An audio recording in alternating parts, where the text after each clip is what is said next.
güzel ağla ne mənası var. Ona buna beli bağla ne mənası var. Ağla güzel ağla ne mənası var. Ona buna beli bağla ne mənası var. Ona buna beli bağla ne mənası var. Sevgi sözünü bir dəfə gətirdim dilə. Başımı belaya salmışam vay belə. Mən o kızı bənzədirdim qızıl gülə. Küsmüşəm TV ilə nə mənası var. Küsmüşəm onunla nə mənası var.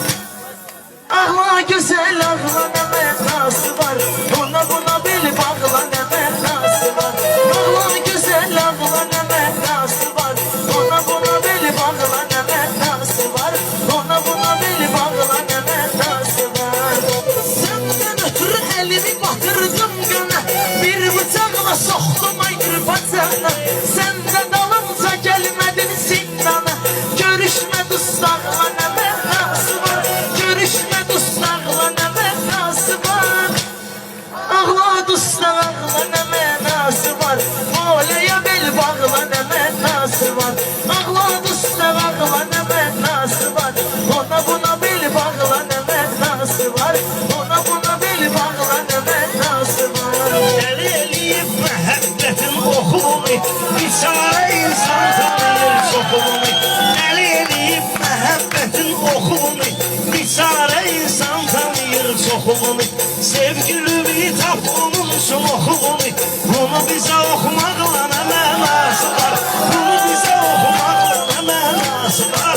Ağla gözəl ağla nə mənası. Ki bizim Orhan əhilləşmədi, söz deyəndə neysə fikirləşmədi.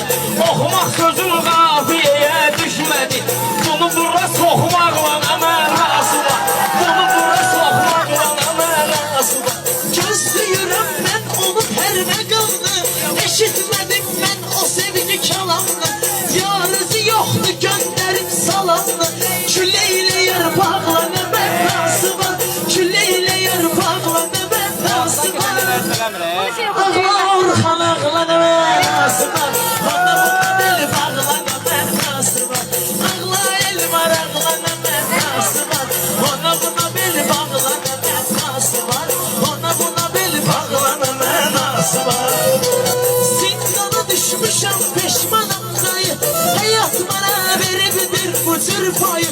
Bir də bir rişatka bir də çarpayı. Sizə baxır maraqla nə mənası var. Mənə baxır maraqla nə mənası var. Ağla gözəl Ağla dustaq ağla nə mənası var. Olaya bel bağla